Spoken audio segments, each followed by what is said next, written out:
اعوذ باللہ من الشیطان الرجیم بسم اللہ الرحمن الرحیم وبہ نستعین وهو خیر ناصر ومعین الحمد لأہلہ الصلاة والسلام علی اہلہا ولعنۃ اللہ علی اہلہا۔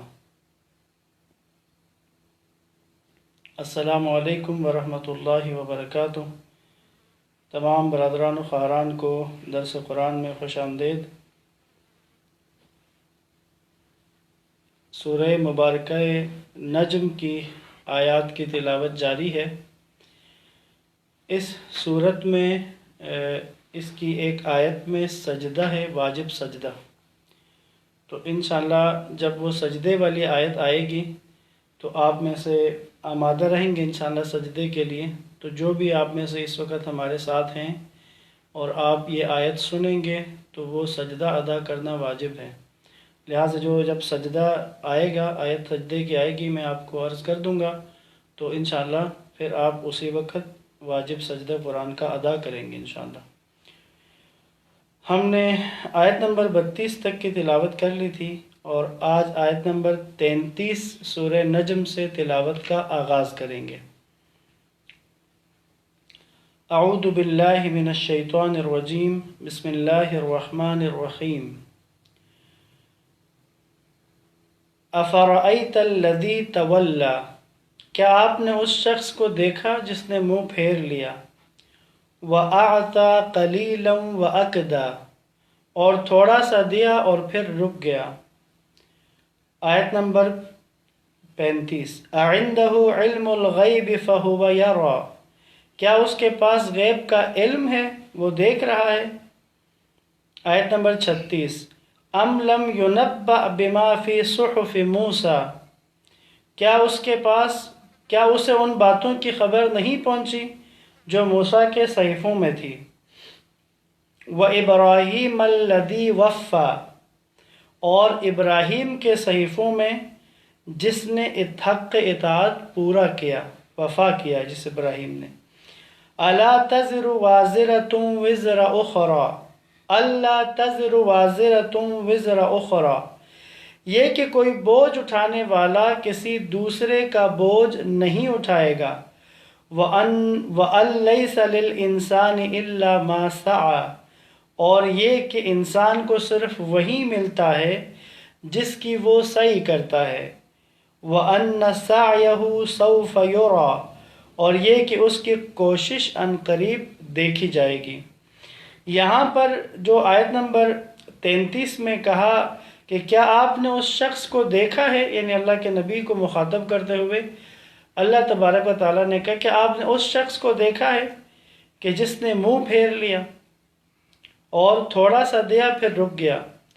یہ کہتے ہیں ولید بن مغیرہ کے بارے میں یہ آیت آئی ہے۔ یہ مشرکین میں سے تھا، یعنی اس کو مکہ کا انٹلیکچوئل کہتے تھے، اور یہ وہی تھا کہ جس نے رسول اللہ کے کلام کو سن کر آپ پر ایسے القابات لگائے جو نازیبا الفاظ، جیسے قرآن نے بھی ذکر کیا ہے، مجنون کا، شاعر کا، کاہن کا جو لفظ استعمال کیا، ان میں یہ سر فہرست ہوتا تھا ولید بن مغیرہ۔ خالد بن ولید کے جن کا نام مشہور ہے عالم اسلام میں، خالد بن ولید کا یہ باپ ہے ولید بن مغیرہ۔ افرأیت الذی تولی، کیا آپ نے اس شخص کو دیکھا جس نے منہ پھیر لیا، حق سے جس نے منہ پھیرا ہوا ہے۔ وَأَعْطَى قَلِيلًا وَأَكْدَى، اور تھوڑا سا دیا پھر رک گیا۔ معاملہ یوں ہوا تھا کہ مشرکین جو ہیں انہوں نے ولید بن مغیرہ سے کہا کہ اگر تم کچھ مال ہمیں دے دو تو ہم تمہارے گناہوں کو اپنے سر پہ لے لیں گے۔ جیسے ہوتا نہیں ہے تمہارے گناہ میرے سر، کہا ہم اگر تم کچھ مال ہمیں دے دو تو ہم تمہارے گناہ اپنے سر لے لیں گے۔ تو اس نے کچھ مال دیا پھر رک گیا۔ اب یہاں پر سوال خدا کر رہا ہے، اَعِندَهُ عِلْمُ الْغَيْبِ فَهُوَ يَرَى، کیا ان کے پاس کوئی غیب کا علم ہے کہ وہ دیکھ رہا ہے کہ بھئی یہ کوئی اگر کہے کہ میں تمہارے گناہ اپنے سر لے لیتا ہوں تو لے لے گا۔ پھر کہا کیا موسیٰ کی خبر نہیں پہنچی، ابراہیم کی خبر نہیں پہنچی، یعنی موسیٰ کی کتاب میں بھی، ابراہیم کی کتاب میں بھی، اور اس قرآن میں بھی ایک اصول بیان کیا ہے۔ کیا ہے وہ اصول؟ اللہ و اللہ تزر وازرۃ وزر اخری، کہ کوئی بوجھ اٹھانے والا کسی دوسرے کا بوجھ نہیں اٹھائے گا۔ ایسا نہیں ہوگا کہ قیامت کے دن کہا جائے کہ بھئی تمہارے گناہ میرے سر، چلو تم ادھر حساب سے بری ہو گئے۔ تو کوئی بوجھ اٹھانے والا کسی دوسرے کا بوجھ نہیں اٹھائے گا۔ دوسرا اصول، قرآن کا اصول بھی یہی ہے، موسیٰ کی صحف کا اور ابراہیم کے صحیفے میں بھی یہی اصول تھا۔ دوسرا اصول کیا ہے؟ وَأَن لَيْسَ لِلْإِنسَانِ إِنسَانِ إِلَّا مَا سَعَى، انسان کے لیے، لیس للانسان، انسان کے لیے کچھ بھی نہیں ہے، کچھ بھی نہیں ہے انسان کے لیے، الا ما سعى، سوائے اس چیز کے کہ جس کی وہ کوشش کرے، جس چیز کے لیے اس نے کوشش کی ہے، سعی کی ہے، جدوجہد کی ہے، وہ چیز ہے انسان کے لیے، اس کے علاوہ کچھ بھی نہیں۔ آیت نمبر 20، وَأَنَّ سَعْيُهُ سَوْفَ يُرَى، ان قریب اس کی کوشش، اور یہ کہ اس کی کوشش ان قریب دیکھی جائے گی۔ یہ جو کر چکا ہے دنیا میں، جیسے اعمال بجا لا چکا ہے، ان قریب ایسا وقت آئے گا کہ اس کی کوشش کو دیکھا جائے گا۔ اس کے بعد کیا ہوگا؟ آیت نمبر 41، ثم يجزاه الجزاء الاوفى، پھر اسے پورا بدلہ دیا جائے گا۔ وَأَنَّ إِلَىٰ رَبِّكَ الْمُنْتَهَى، اور یہ کہ آپ کے رب کے پاس پہنچنا ہے، یعنی منتہا مقصود، آخر کار آپ کے رب کے پاس پہنچنا ہے۔ وَأَنَّهُ هُوَ أَضْحَكَ وَأَبْكَى، اور یہ کہ وہ ہنساتا ہے اور وہیں رلاتا ہے۔ وہیں بروز حشر جب اعمال نامہ سامنے آئے گا، جب روز حساب میں حساب کر دیا جائے گا، جب اعمال تولے جائیں گے، تو اس دن کیا ہوگا؟ کچھ چہرے سیاہ ہوں گے، رو رہے ہوں گے، اور کچھ کھل رہے ہوں گے، مسکرا رہے ہوں گے۔ وجوہ یومئذ مسفرہ ضاحکۃ مستبشرہ، وجوہ یومئذ، اس میں ہے کہ علیہ ترحقها غالباً، ہاں، اس دن کچھ چہرے کھلے ہوئے ہوں گے اور کچھ چہرے بجھے ہوئے ہوں گے، اور ان پر ایسے کہ جیسے کوئی خوف مسلط ہو جائے۔ یہاں بھی اسی طرح کا اللہ ہنساتا ہے، رلاتا ہے۔ کیا؟ جب وہی منظر آئے گا، روز حساب سامنے آئے گا، تو پھر جس کا اعمال نامہ خراب ہے وہ گریہ کرے گا، اور جس کا اعمال نامہ بہتر ہے وہ خوش ہوگا وہاں پر۔ 44، وَأَنَّهُ هُوَ أَمَاتَ وَأَحْيَا، اور یہ کہ وہی موت دیتا ہے اور وہی زندگی دیتا ہے، وہی جلاتا ہے۔ موت بھی خدا کی طرف سے ہے اور زندگی بھی خدا کی طرف سے ہے۔ آیت نمبر 45، وَأَنَّهُ خَلَقَ الزَّوْجَيْنِ الذَّكَرَ وَالْأُنثَى، اور یہ کہ وہی نر اور مادہ کا جوڑا پیدا کرتا ہے۔ یہ جو جوڑے پیدا ہوتے ہیں یہ بھی خدا کی طرف سے ہے، نر اور مادہ کا جوڑا بھی اللہ پیدا کرتا ہے۔ آیت نمبر 46، مِن نُطْفَةٍ اِذَا تُمْنَا، ایک نطفے سے جب وہ ٹپکایا جاتا ہے، جب نطفے سے، اس نطفے سے پیدا کرتا ہے نر اور مادے کا جوڑا۔ آیت نمبر 47، وَأَنَّ عَلَيْهِ النَّشْأَةَ الْأُخْرَى، اور یہ کہ دوسری زندگی کا پیدا کرنا اس کے ذمہ ہے، یعنی یہ زندگی، موت کا مرحلہ، اس کے بعد جو اگلی زندگی ہے وہ پیدا کرنا بھی خدا ہی کے ذمہ ہے۔ آیت نمبر 48، وَأَنَّهُ هُوَ أَغْنَى وَأَقْنَى، اور یہ کہ وہی دولت مند بناتا ہے اور ثابت سرمایہ دیتا ہے، یعنی دولت بھی اسی کی طرف سے، اور یہ دولت دیتا خدا ہے، دو طرح سے ہوتی ہے۔ ایک ہوتی ہے کسی کی آزمائش مقصود ہوتی ہے، اور وہ آزمائش دو طرح کی ہو سکتی ہیں، گناہ کی سزا کے طور پر بھی عطائیں ہوتی ہیں جیسا کہ قرآن میں ہم نے دیکھا ہے، اور آزمائش کے لیے بھی عطا ہوتی ہے۔ آیت نمبر 49، وَأَنَّهُ هُوَ رَبُّ الشِّعْرَى، اور یہ کہ وہی شعراء کا مالک ہے۔ شعراء کیا ہے؟ ایک ستارہ ہے جس کے بارے میں کہا جاتا ہے کہ یہ سورج کے بعد جو ہے وہ، یہ سورج سے کے بعد سب سے زیادہ چمکدار ستارہ ہے، اور یہ ستارہ سورج سے 20 گنا زیادہ روشن، اور زمین سے اس کا فاصلہ سورج سے زیادہ ہے، زمین سے ذرا زیادہ فاصلے پر ہے سورج کی نسبت۔ اور ایک عربوں کے اندر مصر والے اور ایک قبیلہ خزاعہ تھا عربوں میں، یہ لوگ اس ستارے کی پرستش کرتے تھے۔ تو اس آیت میں یعنی اللہ کہہ رہا ہے کہ تمہارا رب شعراء نہیں بلکہ تمہارا رب اللہ ہے کہ جو شعراء کا بھی رب ہے۔ آیت نمبر 50، وَأَنَّهُ أَهْلَكَ عَادًا الْأُولَى، اور یہ کہ اس نے عاد اولا کو ہلاک کیا۔ عاد اولا وہیں حضرت ہود علیہ السلام کی قوم۔ وَثَمُودَ فَمَا أَبْقَى، اور ثمود کو بھی پھر کچھ نہ چھوڑا۔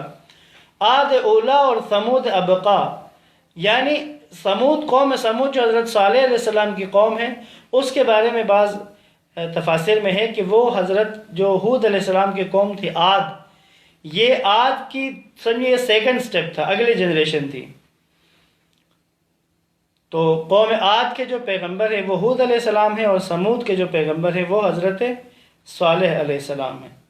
آیت نمبر 52، وَقَوْمَ نُوحٍ مِّن قَبْلِ إِنَّهُمْ كَانُوا هُمْ أَظْلَمَ وَأَطْغَى، اور اس سے پہلے قوم نوح کو تباہ کیا کیونکہ وہ یقیناً سب سے زیادہ ظالم اور سرکش تھے، سب سے زیادہ ظالم اور سرکش تھے۔ آیت نمبر 53، وَالْمُؤْتَفِكَةَ أَهْوَى، اور الٹی ہوئی بستیوں کو گرا دیا۔ الٹی ہوئی بستیاں یہ حضرت لوط علیہ السلام کی قوم کے بارے میں کہا جاتا ہے، کیونکہ ان کی قوم کو زمین کو الٹ دیا گیا تھا اٹھا کر۔ آیت نمبر 54، فَغَشَّاهَا مَا غَشَّا، پھر ان پر چھایا جو چھایا، وہیں عذاب جو ان پر چھا گیا۔ فَبِأَيِّ آلَاءِ رَبِّكَ تَتَمَارَى، پھر تو اپنے رب کی کون سی نعمت پر شک کرتا ہے۔ هَذَا نَذِيرٌ مِّنَ النُّذُرِ الْأُولَى، یہ پیمبر بھی گزشتہ تنبیہ کرنے والوں کی طرح ایک تنبیہ ہے، ایک تنبیہ کرنے والا ہے۔ جس طرح گزشتہ انبیاء انذار کرنے والے تھے، اسی طرح یہ رسول بھی یعنی رسول خدا یہ بھی نذیر ہے، یہ بھی تنبیہ کرنے والا ہے۔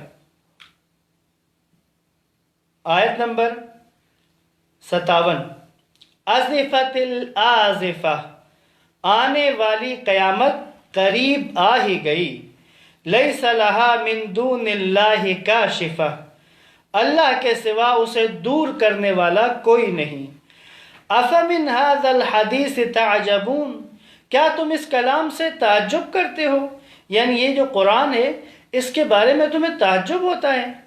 وَتَضْحَكُونَ وَلَا تَبْكُونَ، اور ہنستے ہو روتے نہیں ہو، یعنی اس قرآن سے تم ہنستے ہو، تم روتے نہیں ہو، تمہیں خوف خدا سے گریہ نہیں آتا، اللہ کے ڈر سے، اللہ کی خشیت سے تمہاری آنکھوں میں آنسو نہیں آتے۔ قرآن نے اللہ کی آیات کے سامنے انبیاء کے جانشینوں کا گریہ کرنا اور روتے روتے سجدوں میں گرنا، یہ نشانی بیان کی ہوئی ہے۔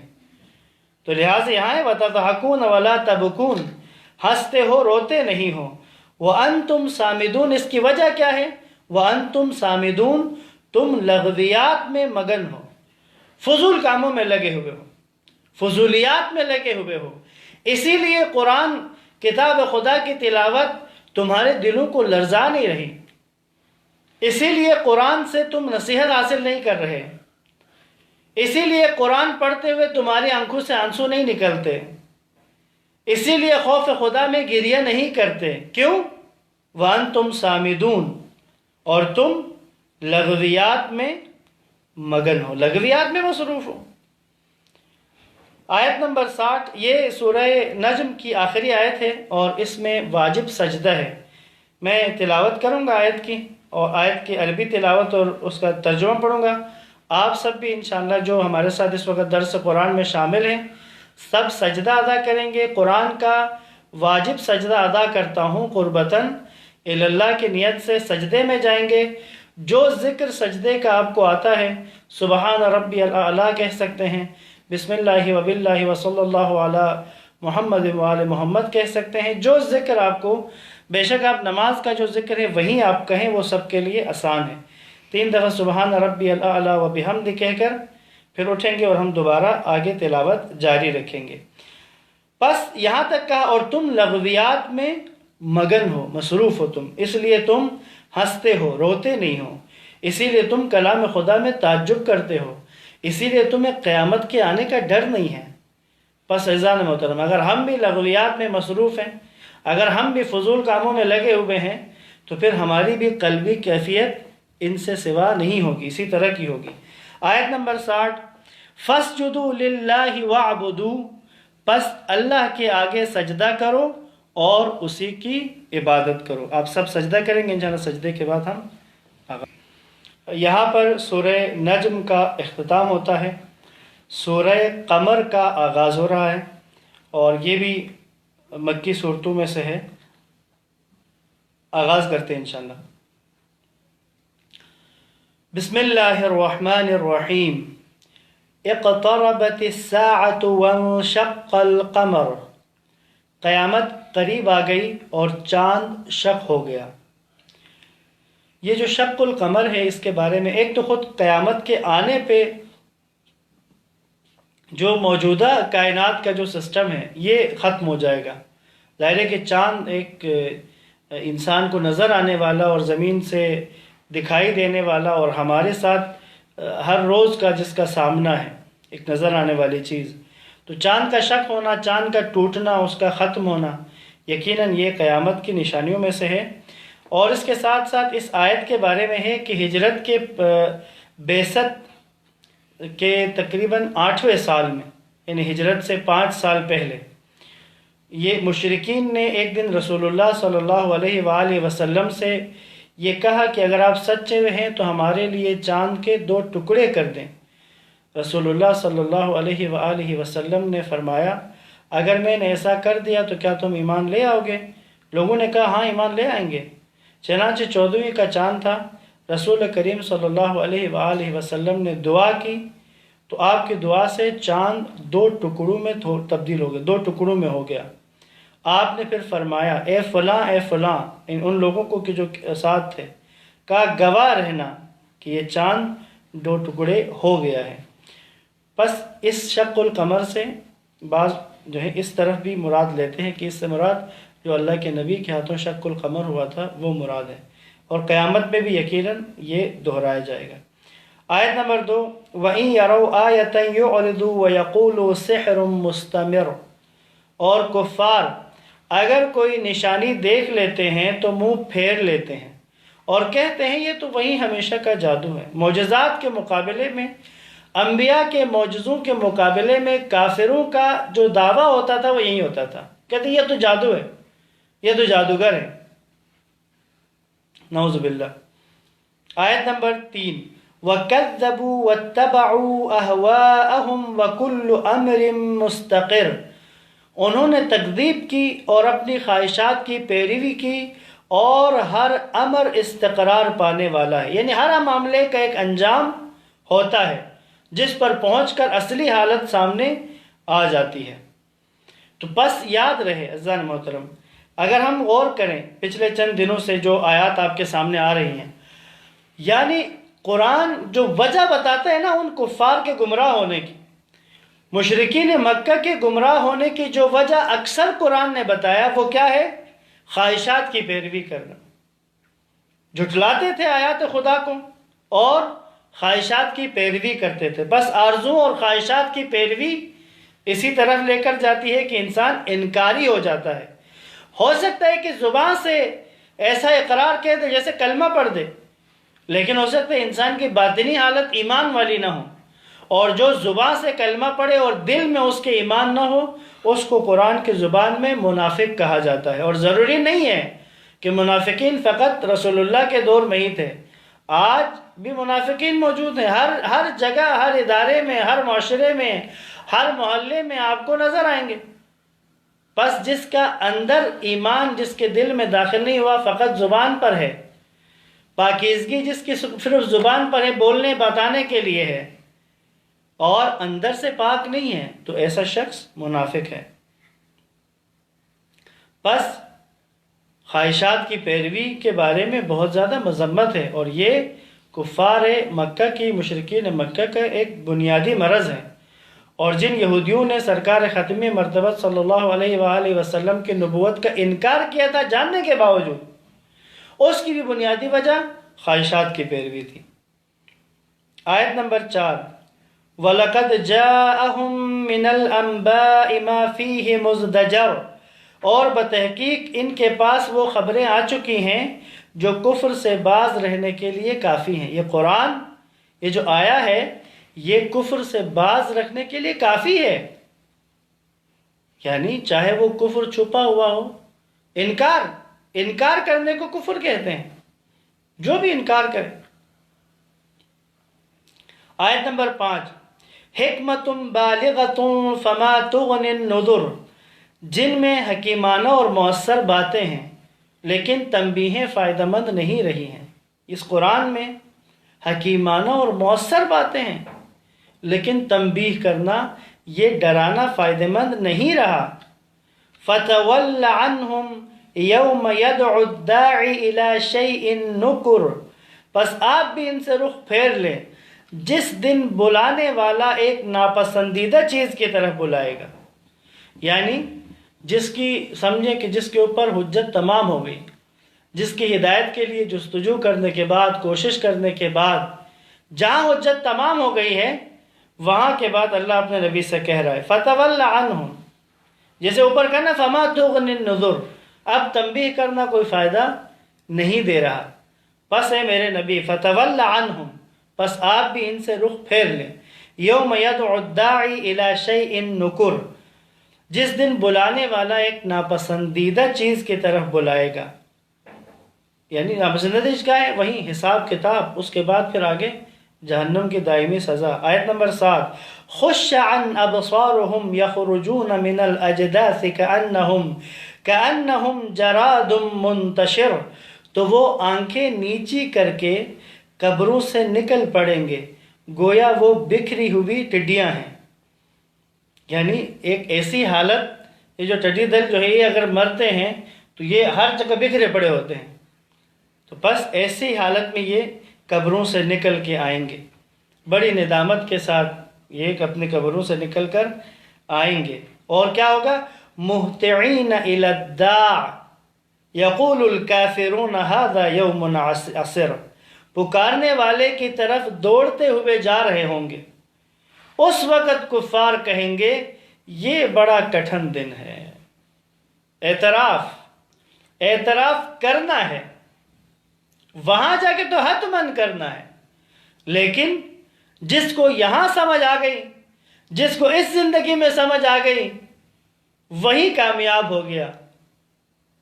بس فمن زحزح عن النار وادخل الجنہ فقد فاز، جو آگ سے بچ گیا، جنت میں داخل ہو گیا، وہی کامیاب ہو گیا۔ یاد رکھیں عزیزان، قرآن کے نزدیک کامیاب وہی ہے کہ جس نے خود کو آگ سے، جہنم کی آگ سے بچایا اور جنت میں داخل ہونے کا اہل بنایا خود کو، وہ کامیاب ہے۔ اہل ممکن ہے کہ دنیا کے لوگوں کے اعتبار سے وہ اس کو کامیاب نہ سمجھیں، اور یہ ہے کہ جن کو دنیا کی زندگی کے اعتبار سے کامیاب سمجھا جاتا ہے، وہ ان کا کوئی حصہ آخرت میں نہ ہو۔ بس آیت نمبر 9، کذبت قبلہم قوم نوح فکذبوا عبدنا وقالوا مجنون وازدجر، ان سے پہلے نوح کی قوم نے بھی تکذیب کی تھی، پس انہوں نے ہمارے بندے کی تکذیب کی اور کہنے لگے دیوانہ ہے اور نعوذ باللہ جنات کی جھڑکی کا شکار ہے۔ استغفر اللہ ربی واتوب الیہ۔ پیغمبر خدا کے لیے، نوح علیہ السلام جیسے جلیل القدر پیغمبر کے لیے ان بدبختوں نے کیا کہا؟ کہتے ہیں کہ یہ نعوذ باللہ دیوانہ ہے نوح علیہ السلام کو، اور کہا کہ اس پر نعوذ باللہ من ذالک، کہتے کوئی جنات کا سایہ ہو گیا، اس پر کوئی جنات نے اس کو ڈرایا ہے، اب یہ اس وجہ سے دماغی طور پر پاگل ہو چکا ہے، نعوذ باللہ من ذالک۔ اب یہاں حضرت نوح علیہ السلام کی وہ طویل تبلیغ، 950 سال کی تبلیغ کے بعد جب نوح علیہ السلام نے اپنا حق ادا کر دیا اس رسالت کا، اب نوح علیہ السلام نے کیا کہا اپنے رب سے؟ اللہ اکبر۔ آیت نمبر 10، توجہ کا عزیزان محترم، فَدَعَا رَبَّهُ أَنِّي مَغْلُوبٌ فَانْتَصِرْ، پس نوح علیہ السلام نے اپنے رب کو پکارا، کہا میں مغلوب ہو گیا ہوں، پس تو انتقام لے لے۔ انی مغلوب فانتصر، خدا میں مغلوب ہو گیا ہوں، اب تو میرا انتقام لے لے۔ جب اس ٹوٹے دل کے ساتھ نوح علیہ السلام کے دل سے جب یہ نکلی ہے اب کیا ہوا؟ اللہ کا جواب دیکھیں فوراً یہ ہے، فَفَتَحْنَا أَبْوَابَ السَّمَاءِ بِمَاءٍ مُنْهَمِرٍ، پھر ہم نے زوردار بارش سے آسمان کے دہانے کھول دیے، وَفَجَّرْنَا الْأَرْضَ عُيُونًا فَالْتَقَى الْمَاءُ عَلَىٰ أَمْرٍ قَدْ قُدِرَ، اور زمین کو شگافتہ کر کے ہم نے چشمے جاری کر دیے، تو دونوں پانی اس امر پر مل گئے جو مقدر ہو چکا تھا، جو اللہ نے مقدر کر دیا تھا اس کے حساب سے یہ دونوں پانی مل گئے، اوپر سے آسمان سے بارش موسلا دھار اور زمین سے چشمے۔ اور جہاں قرآن نے بیان کیا ہے کہ وفارت تنور کہا ہے، تنور ابلنے لگے ہیں۔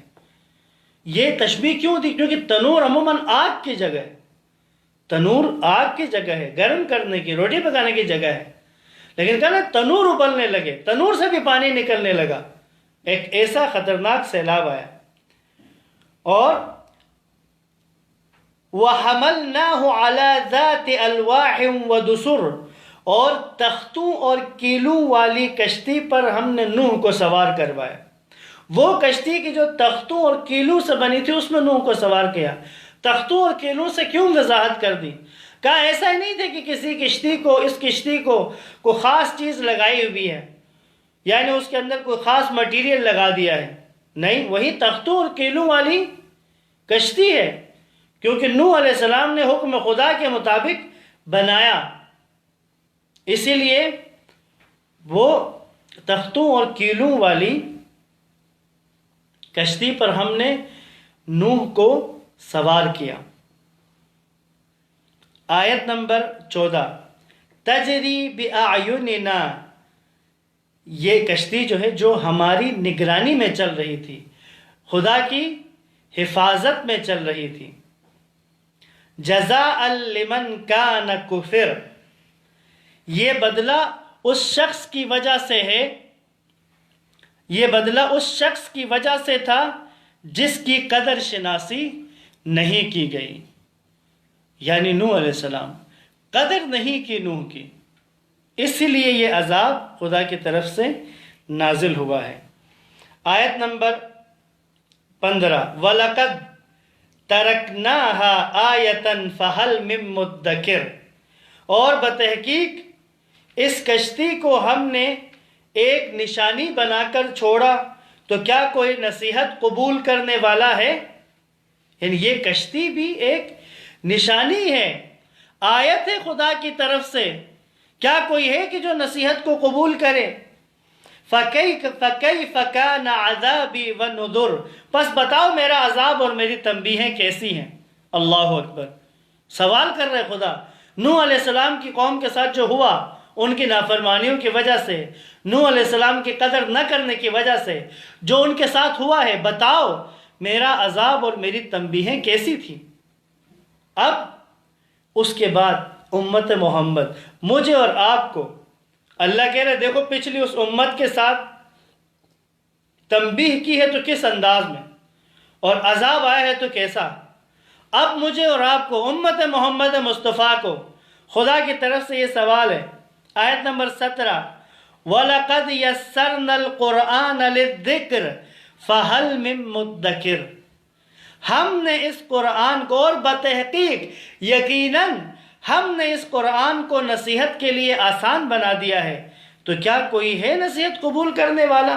فَهَلْ مِن مُدَّكِرٍ، اللہ کہہ رہے ہیں کہ ہم نے قرآن کو نصیحت کے لیے، سمجھنے کے لیے آسان کر دیا ہے۔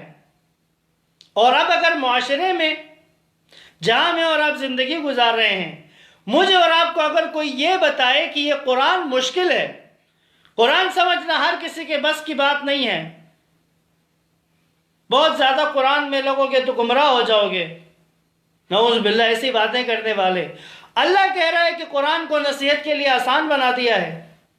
اور اگر کوئی آ کر یہ بتائے، بے شک کوئی عالم دین، کوئی مولانا ہی کیوں نہ ہو، اگر اس کا نظریہ یہ ہو، میں نے ایک جگہ سنا ایک سمجھدار بندہ، بظاہر مجھے سمجھدار لگتا تھا، میں نے اپنے کانوں سے سنا کہ وہ اس کا اظہار یہ تھا، لوگوں کو اقبال کی شاعری نہیں سمجھ میں آتی ہے تو ان کو کیا قرآن سمجھ میں آتا ہے؟ سبحان اللہ! اللہ کہہ رہا ہے کہ قرآن کو نصیحت کے لیے آسان کر دیا ہے، آپ کہہ رہے ہیں کہ سمجھ میں نہیں آتا، قرآن کو نہیں سمجھ سکتا کوئی بھی۔ عزیزان محترم، قرآن کتاب ہدایت ہے، ہدی للناس، لوگوں کے لیے، ہر انسان کے لیے ہدایت ہے، تو کیا یہ کیسے ہو سکتا ہے کہ خدا اس کو کتاب ہدایت قرار دے کہ جو لوگوں کو سمجھ میں نہیں آتی؟ کیسے ہو سکتا ہے؟ لہٰذا غلط ہے یہ بات۔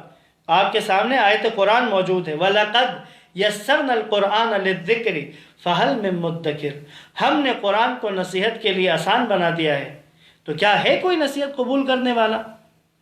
اس صورت کے اندر یہ اس آیت کا تکرار ہوا ہے۔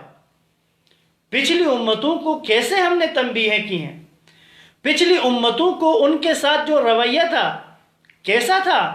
اے امت محمد، تمہارے لیے تو قرآن ہے جو آسان ہے، جس کو سمجھنے کے لیے اللہ نے آسان کر دیا ہے، فَهَلْ مِن مُدَّكِرٍ، تو کیا کوئی ہے سمجھنے والا؟ ایک درود پڑھے محمد وآل محمد پر۔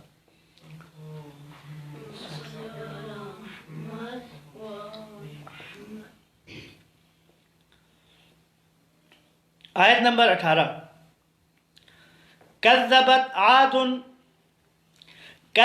عاد فکیف کان عذابی ونذر، عاد نے تکذیب کی تو بتاؤ میرا عذاب اور تنبیہیں کیسی تھیں۔ عاد حضرت ہود علیہ السلام کی قوم، انا ارسلنا علیہم ریحا صرصرا فی یوم نحس مستمر، ایک مسلسل نحوست کے دن ہم نے ان پر ایک طوفانی ہوا چلائی، بہت تیز آندھی، بہت تیز آندھی۔ اور اگلی آیت میں اس کی حالت بتائیے کس قدر کیسی آندھی تھی وہ۔ آیت نمبر 20، تنزع الناس کأنہم اعجاز نخل منقعر، جو لوگوں کو جڑ سے اکھڑے ہوئے کھجور کے تنوں کی طرح اٹھا کر پھینک رہی تھی۔ جڑ سے جو اکھڑا ہوا کھجور ہوتا ہے جس کے صرف تنا ہو، تو تیز آندھی جس طرح اس تنے کو اٹھا کر پٹکتی ہے، پھینکتی ہے، اس طرح لوگوں کو وہ آندھی اٹھا کر پھینک رہی تھی، عاد کو، قوم عاد کے لوگوں کو۔ فَكَيْفَ كَانَ عَذَابِي وَنُذُرْ، پس بتاؤ میرا عذاب اور میری تنبیہیں کیسی تھی۔ یعنی یہ جو پچھلی امتوں کے ساتھ اپنے نبی کی تعلیمات کو، اللہ کی کتاب جو ان پر نازل ہوئی، اس کو جھٹلانے کا جو انجام ان پر ہوا تھا، ان پر جو عذاب آیا تھا، بتاؤ کیسا ہے وہ۔ پھر دوبارہ مجھے اور آپ کو، دوبارہ امت محمد مصطفیٰ کو، دوبارہ آج جو فرقوں میں بٹی ہوئی امت ہے، ان سب کی طرف رخ کر کے خدا کا یہ فرمانا ہے، وَلَقَدْ يَسَّرْنَا الْقُرْآنَ لِلذِّكْرِ فَهَلْ مِن مُدَّكِرٍ، اور بتحقیق ہم نے اس قرآن کو نصیحت کے لیے آسان بنا دیا ہے، تو کیا کوئی نصیحت قبول کرنے والا ہے؟ یہ قرآن کا حل من ناصر ینصرنا ہے۔ ایک امام حسین علیہ السلام کا حل من ناصر ینصرنا تھا نا، جو کربلا کے میدان میں امام نے حل من ناصر کہا، کیا کوئی ہے مددگار کہ جو اس مقصد حسین میں مدد کرے؟ تو آج اس نعرے کا جواب لبیک یا حسین کے نام سے، لبیک یا حسین کے نعرے سے، لبیک یا حسین کے شعار سے ہم حل من ناصر ینصرنا کا جواب دیتے ہیں۔ عزیزان محترم، یہ وَلَقَدْ يَسَّرْنَا الْقُرْآنَ لِلذِّكْرِ فَهَلْ مِن مُدَّكِرٍ، یہ قرآن کا حل من ناصر ینصرنا ہے۔ حل من مدکر، کیا کوئی ہے نصیحت قبول کرنے والا؟ کیا ہے کوئی قرآن کو سمجھ کے پڑھنے کے لیے آگے بڑھے؟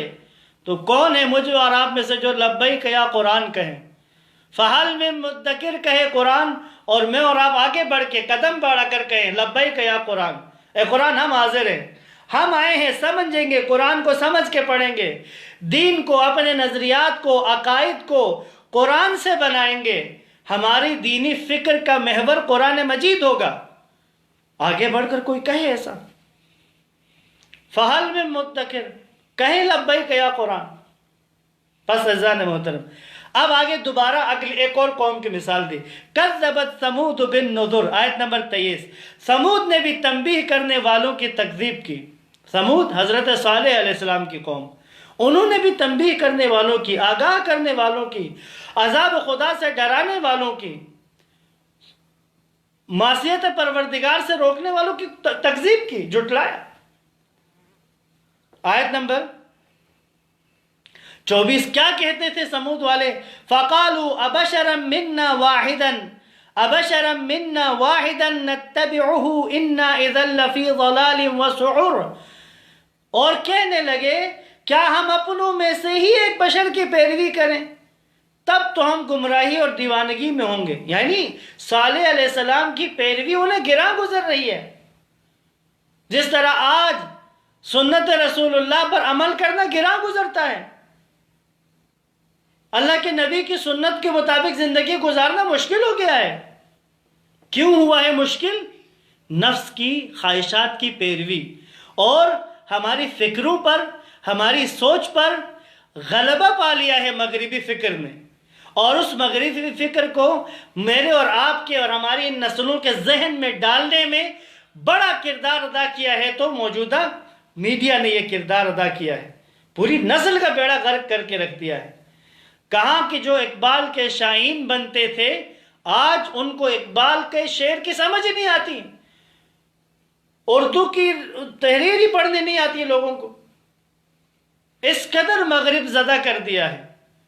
بس کیا کہا قوم صالح نے؟ کہتے ہیں ہم اپنوں میں سے ایک بشر کی پیروی کریں تب تو ہم گمراہی اور دیوانگی میں ہوں گے، یعنی اگر ہم اس کی پیروی کریں تو ہم گمراہ ہو جائیں گے، ہم دیوانے ہو جائیں گے۔ جیسے کہ آج بعض لوگوں کو لگتے ہیں اگر کوئی سنت کی پیروی کرے، رسول اللہ کی سنت کے مطابق زندگی گزارے، دین کی تعلیمات کے مطابق زندگی گزارے، تو یہ بدبخت جو خود کو مغرب کا غلام بنا چکے ہیں فکری طور پر، نظریاتی طور پر، یہ لوگ ایسے لوگوں کو دیوانہ سمجھ رہے ہوتے ہیں اور سمجھتے ہیں ہم بھی ان کی طرف پاگل ہو جائیں۔ نہ عزیز، پاگل تم خود ہو، تمہیں ابھی احساس نہیں ہے۔ یہ اب دیکھیں آگے کیا ہے، آیت نمبر 25، أَأُلْقِيَ الذِّكْرُ عَلَيْهِ مِن بَيْنِنَا بَلْ هُوَ كَذَّابٌ أَشِرٌ، کیا کہہ رہے ہیں یہ؟ کیا ہمارے درمیان یہی ایک رہ گیا تھا جس پر یہ ذکر نازل کیا گیا ہے؟ نہیں، بلکہ یہ بڑا جھوٹا خود پسند ہے، نعوذ باللہ۔ صالح علیہ السلام کے بارے میں ان کی قوم یہ کہہ رہی ہے۔ اب اللہ نے کیا کہا؟ سَيَعْلَمُونَ غَدًا مَنِ الْكَذَّابُ الْأَشِرُ، ان قریب انہیں معلوم ہو جائے گا کہ بڑا جھوٹا اور خود پسند کون ہے۔ آیت نمبر 27، اِنَّا مُرْسِلُ النَّاقَةِ فِتْنَةً لَهُمْ فَارْتَقِبْهُمْ وَاصْطَبِرْ، بے شک ہم نے اونٹنی کو ان کی آزمائش بنا کر، بے شک ہم اونٹنی کو ان کے لیے آزمائش بنا کر بھیجنے والے ہیں، پس ان کا انتظار کیجئے اور صبر کیجئے۔ اللہ نے اپنے نبی سے کہا آپ انتظار کریں، اونٹنی ہم بھیجنے والے ہیں جو ان کے لیے آزمائش ہے۔ آیت نمبر 28، وَنَبِّئْهُمْ أَنَّ الْمَاءَ قِسْمَةٌ بَيْنَهُمْ كُلُّ شِرْبٍ مُحْتَضَرٍ، اور انہیں بتا دو کہ پانی ان کے درمیان تقسیم ہوگا اور ہر ایک اپنی باری پر حاضر ہوگا۔ چشمہ تھا قوم صالح علیہ السلام، یہ ثمود کی قوم ثمود جو ہے جس علاقے میں تھے، وہاں چشمہ تھا جس سے آبادی والے استفادہ کرتے تھے۔ خدا نے اونٹنی بھیجی، اس کے بعد کہا ایک دن آبادی والے پانی استعمال کریں گے اور ایک دن اونٹنی کے لیے ہوگا، تقسیم کر دیا، یعنی ایک دن آبادی والے اپنے لیے بھریں گے پانی اور دوسرے دن اونٹنی استعمال کرے گی، یہ تقسیم کر دیا، آزمائش تھی۔ انہوں نے پھر کیا کیا؟ آیت نمبر 29، فَنَادَوْا صَاحِبَهُمْ فَتَعَاطَى فَعَقَرَ، پھر انہوں نے اپنے ساتھی کو بلایا اور اسے تھمایا، یعنی اسے ہتھیار تھمایا، پس اس نے اونٹنی کی کونچیں کاٹ دی، یعنی اس نے اونٹنی کے پاؤں کاٹ دیے۔ پس آیت نمبر 30، فَكَيْفَ كَانَ عَذَابِي وَنُذُرْ، پس بتاؤ میرا عذاب اور میری تنبیہیں کیسی تھی۔ یہ جو انہوں نے نافرمانی کی، یقیناً ان کے اوپر جو عذاب آیا بتاؤ کیسا تھا، کیا ہوا تھا ان کے ساتھ۔ آیت نمبر 31، اِنَّا أَرْسَلْنَا عَلَيْهِمْ صَيْحَةً وَاحِدَةً فَكَانُوا كَهَشِيمِ الْمُعْتَظِرِ، کہشیم المحتضر، ہم نے ان پر ایک زوردار چنگھاڑ چھوڑ دی تو وہ سب باڑ والے بوسے کی طرح ہو گئے. یعنی ان کے اوپر ایک ایسی آواز، ایسی چنگھاڑ آئی کہ وہ اس انداز میں تباہ ہوئے کہ جیسے وہ جو باڑ ہوتا ہے، جو جانوروں کے لیے باڑ جو لگائی جاتی ہے تاکہ وہ باہر نہ نکلیں، اس کے اندر جب بھوسا ڈالا جائے تو کھانے کے بعد جو بھوسا بکھرا ہوا نظر آتا ہے، جانوروں کے چاٹنے کھانے کے بعد بھوسا آس پاس بکھرا ہوا نظر آتا ہے، اس چنگاڑ کے بعد قوم سمود بھی اس حالت میں بکھرے پڑے تھے. پھر دوبارہ آیت نمبر 32 وَلَقَدْ يَسَّرْنَا الْقُرْآنَ لِلذِّكْرِ. لبیک یا قرآن، اور یا قرآن کہنے کی جگہ ہے، اور بتحقیق ہم نے اس قرآن کو نصیحت کے لیے آسان بنا دیا ہے، تو کیا کوئی نصیحت قبول کرنے والا ہے؟ فَهَلْ مِن مُدَّكِرٍ. آیت نمبر 33 کذبت قوم لوط بالنذر، لوط کی قوم نے بھی تنبیہ کرنے والوں کو جھٹلایا.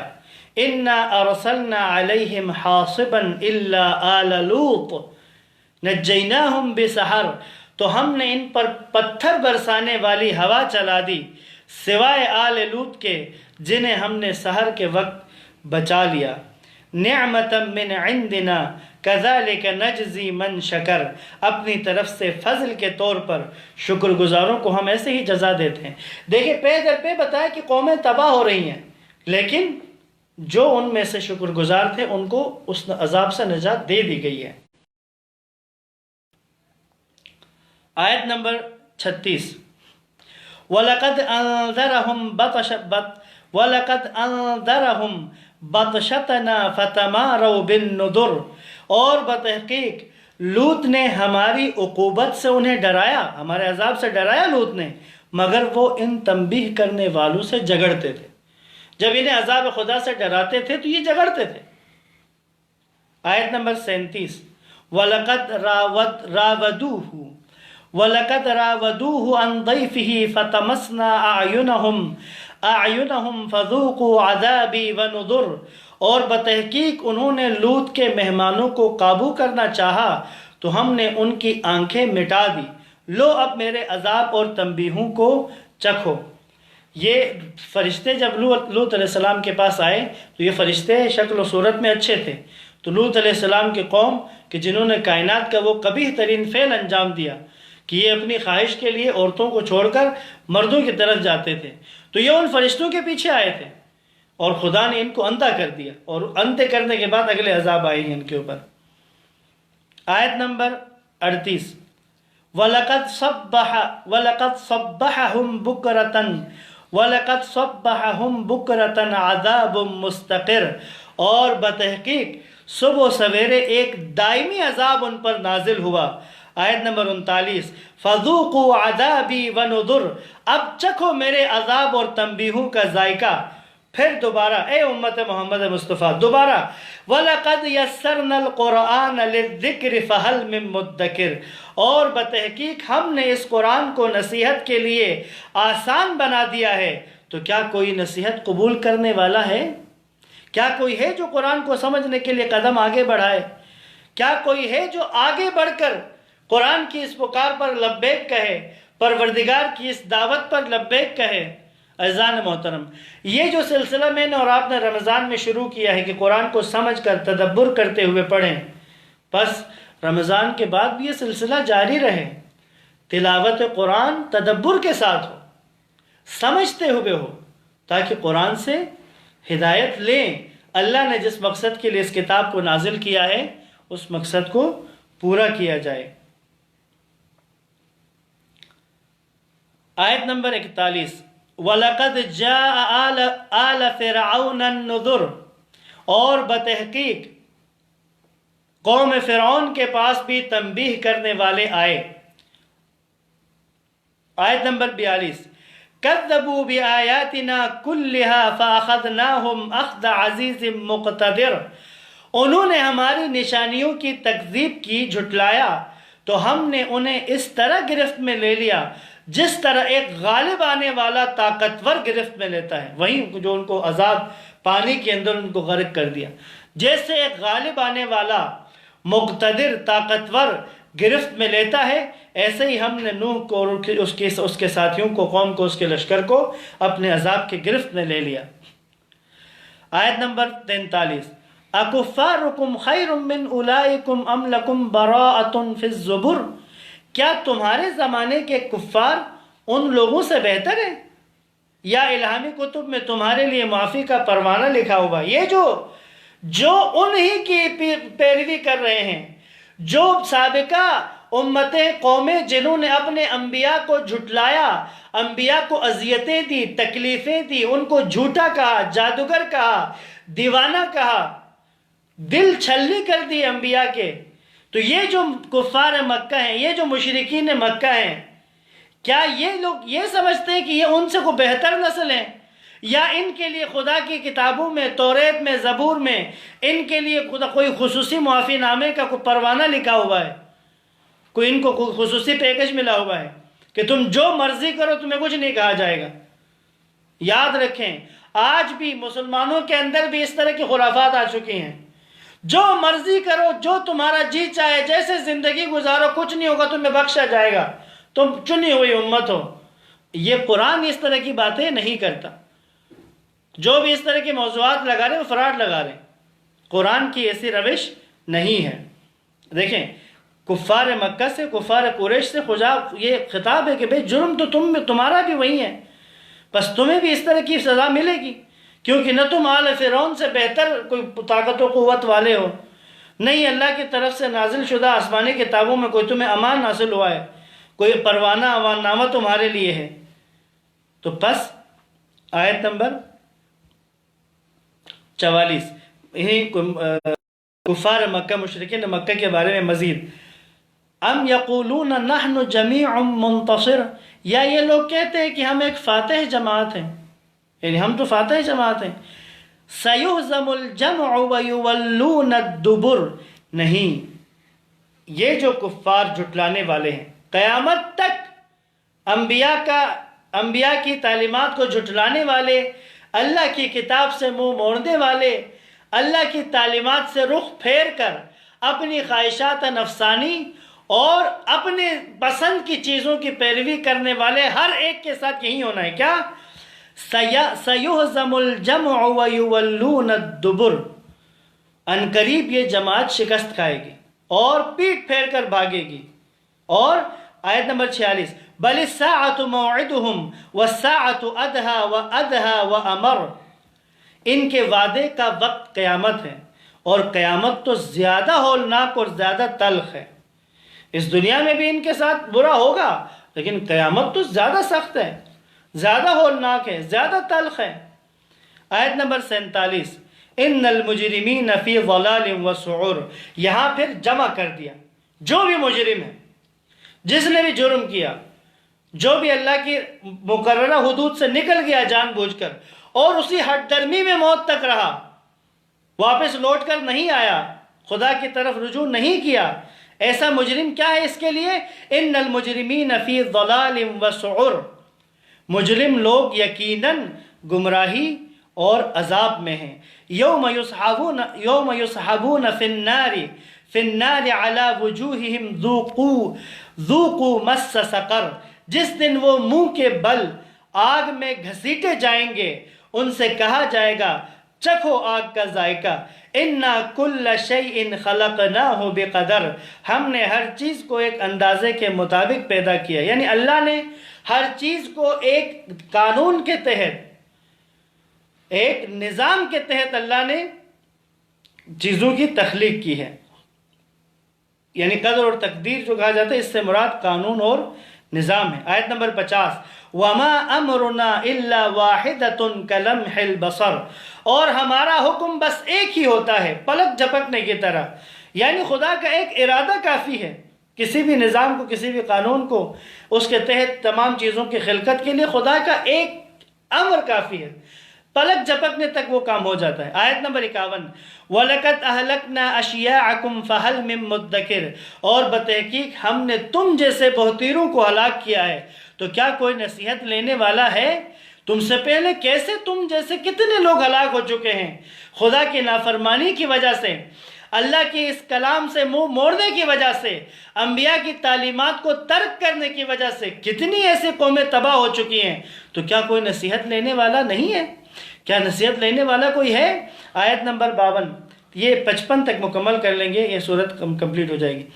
وَكُلُّ شَيْءٍ فَعَلُوهُ فِي الزُّبُرِ، اور جو کچھ انہوں نے کیا ہے سب نامہ اعمال میں درج ہے۔ وَكُلَّ صَغِيرٍ وَكَبِيرٍ مُسْتَطَرٍ، اور ہر چھوٹی اور بڑی بات اس میں لکھی ہوئی ہے، اس نامہ اعمال میں ہر چھوٹی بڑی بات لکھی ہوئی ہے۔ اِنَّ الْمُتَّقِينَ فِي جَنَّاتٍ وَنَهَرٍ، اہل تقوی یقیناً جنتوں اور نہروں میں ہوں گے۔ فی مقعد صدق عند ملیک مقتدر، سچی عزت کے مقام پر صاحب اقتدار بادشاہ کی بارگاہ میں۔ پس متقین کے لیے بہترین انجام۔ مجرمین کا آپ نے دیکھ لیا، پہلے جو مجرمین کا ذکر ہوا، متقین کے لیے کیا ہے؟ وہ جنتوں اور نہروں میں ہوں گے، اس سچی عزت کے مقام پر صاحب اقتدار، عند ملیک مقتدر، صاحب اقتدار بادشاہ یعنی اللہ کی بارگاہ میں۔ یہاں پر اختتام کریں گے، کل انشاءاللہ سورہ رحمان سے ہم تلاوت کا آغاز کریں گے۔ دعا کے ساتھ اختتام کرتے ہیں انشاءاللہ۔ تمام برادران و خواہران جو ہمارے ساتھ درس میں تھے، جو درس میں ہمارے ساتھ شامل تھے، اور جن لوگوں نے ہم سے دعا کے لیے کہا ہے، اور جن لوگوں کے لیے اللہ چاہتا ہے کہ ہم دعا کریں، سب کی دعاؤں کی قبولیت کے لیے، حاجات کی برابری کے لیے، مشکلات سے دوری کے لیے، تکلیفوں سے آسانی کے لیے، اور گناہوں کی مغفرت کے لیے، عاقبت بخیر ہونے کے لیے، اور خدا کی کتاب کو سمجھنے، تدبر کرنے کے لیے، اس کو ٹائم دینا نصیب ہو سب کو، تمام بیماروں کی شفا یابی کے لیے، بے گناہ اسیروں کی رہائی کے لیے، مقروضوں کے قرض کی ادائیگی کے لیے، جو بے اولاد ہیں ان کی اولاد کے لیے، اور تمام عالم انسانیت کی مشکلات کا حل امام زمان کے ظہور میں ہے۔ مولا امام زمان کے ظہور کی تعجیل کے لیے، رہبر معظم کی عمر درازی کے لیے، آیت اللہ سیستانی اور دیگر مراجع کی صحت و سلامتی کے لیے، تمام عالم اسلام کی سربلندی، بالخصوص وہ مسلمان کے جو برسر پیکار ہیں ظالموں کے ساتھ، طاغوتوں کے ساتھ، ان کی فتح و کامرانی، ان کی نصرت کے لیے، مملکت پاکستان کی ترقی و خوشحالی کے لیے، اور اس موجودہ وبا سے نجات اور لوگوں کی مشکلات کی آسانی کے لیے 5 مرتبہ آیت مجیدہ کی تلاوت کریں گے۔ اللہم صلی علی محمد وآل محمد وعجل فرجہم۔ بسم اللہ الرحمن الرحیم۔ امن یجیب المضطر اذا دعاہ ویکشف السوء، امن یجیب المضطر اذا دعاہ ویکشف السوء، امن یجیب المضطر اذا دعاہ ویکشف السوء، امن یجیب المضطر اذا دعاہ ویکشف السوء، امن یجیب المضطر اذا دعاہ ویکشف السوء، یا کاشف الکرب والسوء والبلاء اکشف کروبنا وکروب جمیع المؤمنین، واقض حوائجنا وحوائج المحتاجین والسائلین، واشف مرضانا ومرض المسلمین، وصلی اللہ علی محمد وآلہ الطیبین الطاہرین۔ اللہم صلی علی محمد وآل محمد وعجل فرجہم۔ والسلام علیکم ورحمۃ اللہ وبرکاتہ۔